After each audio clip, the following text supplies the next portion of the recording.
Alright guys, today I've got myself a vacuum that's not working. It had this little sign on here, which I just ripped the top off, out of order. I just ripped out of order, so now the out of order is out of order.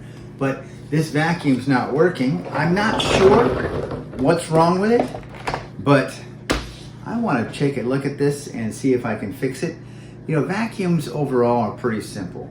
When I was a kid, I worked in a vacuum and sewing machine repair shop. That was so long ago, a lot of the stuff I learned I have forgotten, but there's a few things about vacuums I still remember. And I do remember overall, vacuums usually are pretty simple. So I'm gonna try taking this thing apart simply and fix this thing. Usually it's something simple like the belt. That's usually what it is. Either if it's not the belt, then what happens is the hose back here gets plugged up. Yeah, well, I don't know why it's out of order. I just know it's out of order. This vacuum came from my church. It was in the back closet and it had the out of order sign on there. So I take things home from there all the time, fix them, bring them back. Well, let's see if we can fix this and get it going. Let's try it. Let's check it out. All right, so I think the first thing I'm gonna do is I'm gonna plug it in and see what it does. I'll start there. So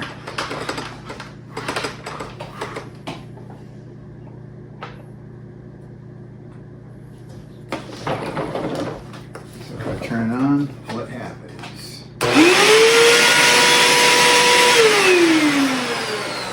All right, I can see right now the belt was not turning.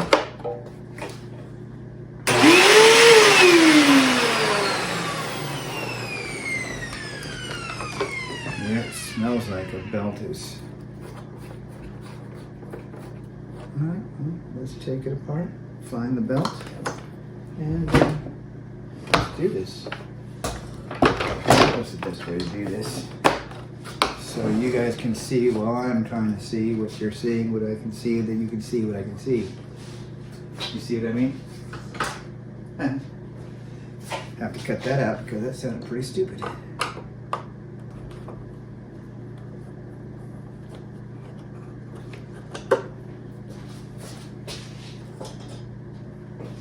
This jar is magnetic, so I could throw the screws on there and keep them from getting lost.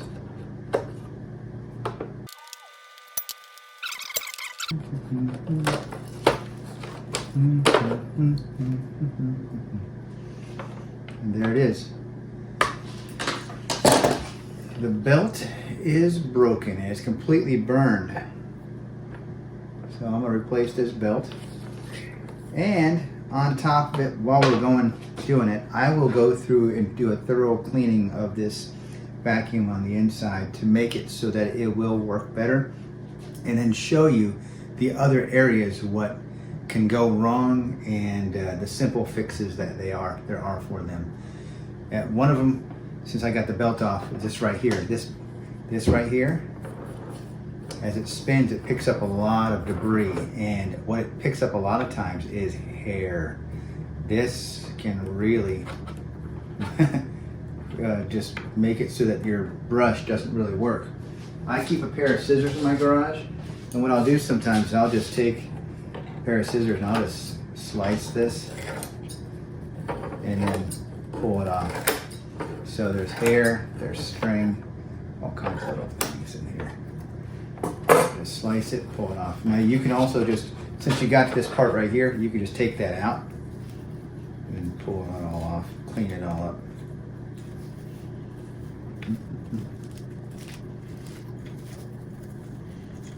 You know, ladies, as much hair as you lose, I would expect you all to be bald. Because I'm serious. In my house, my vacuum always has so much hair on it. It's just unbelievable. Of all the things I have to fix in my house, majority of it has to do with hair in my daughter's sink, and the vacuums, just tons and tons of hair.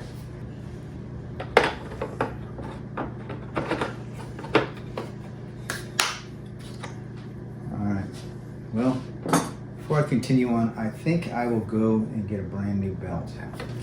All right, so I just ran down to the store and bought myself another belt for this vacuum.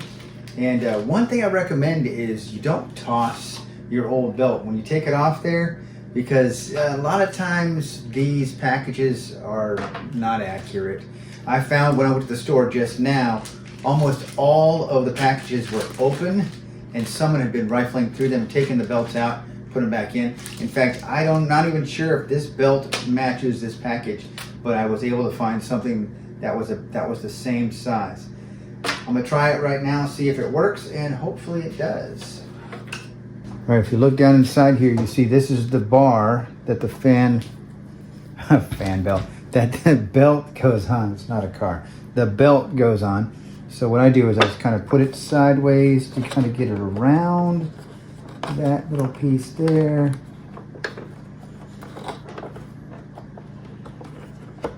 There we go.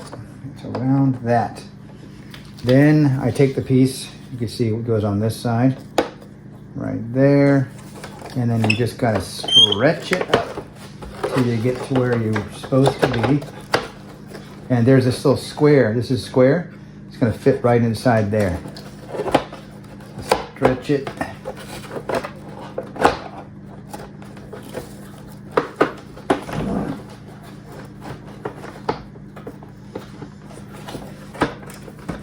In there. Okay.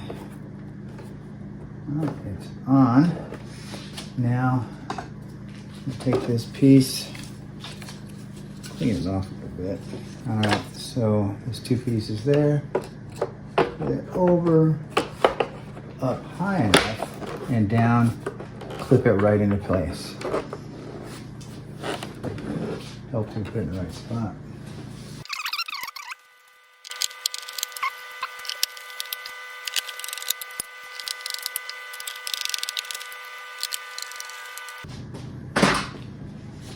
All right, let's plug this in and see if it works.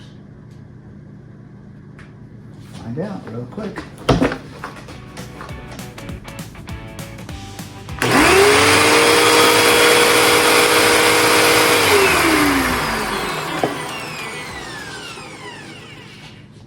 That was simple. That was just a simple belt replacement. Now, if you want to continue on with the video to watch how I take care of the rest of this vacuum, you can. Or if you just wanted to see that, then I hope you enjoyed the video and I hope it was helpful. But let me show you now the rest of how to take care of this thing.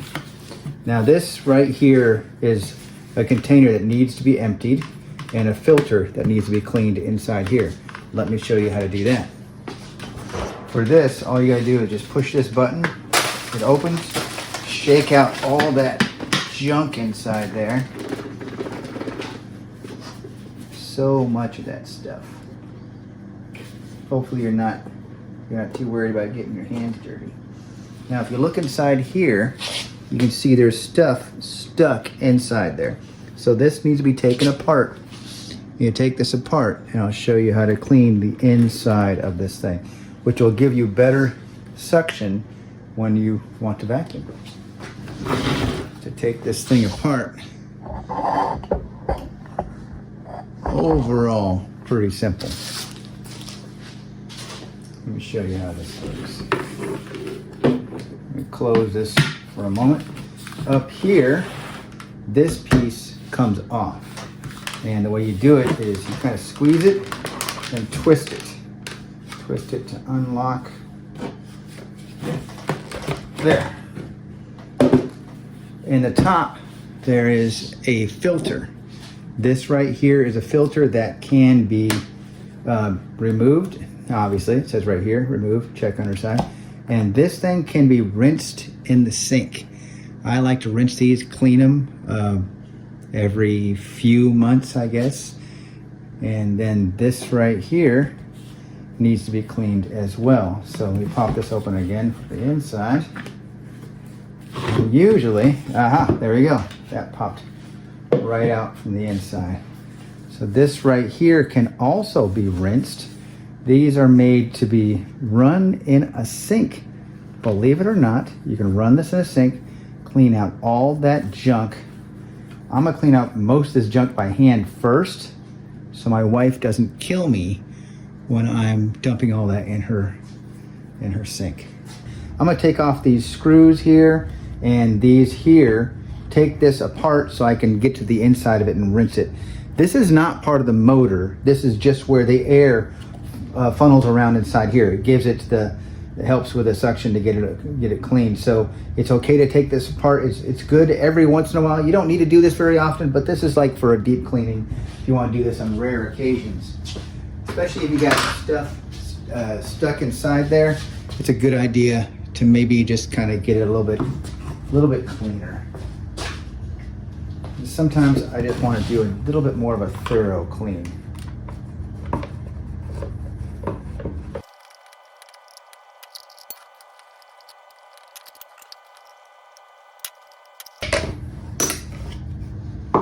Now you can see inside there, that's kind of how it makes the air spin around in circles.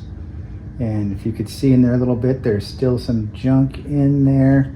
Just to make it easier to clean, I'm going to go ahead and take the bottom part off as well.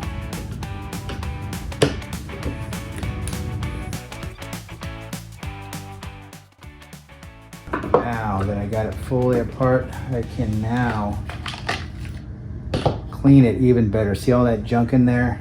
Now I can really get it clean.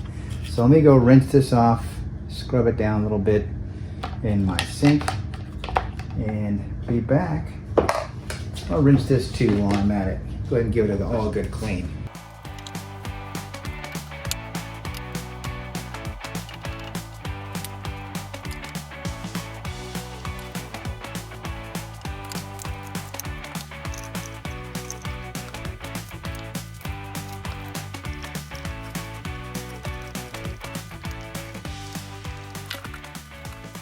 Compare that to what it looked like at the beginning. That is like brand new. So nice. Filter goes right back in here again.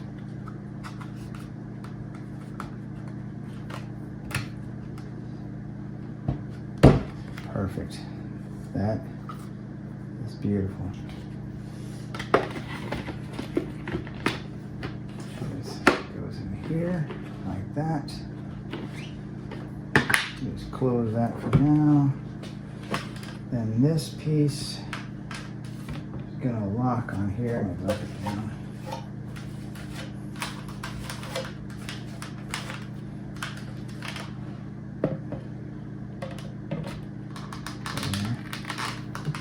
On and twist to lock it. There you go.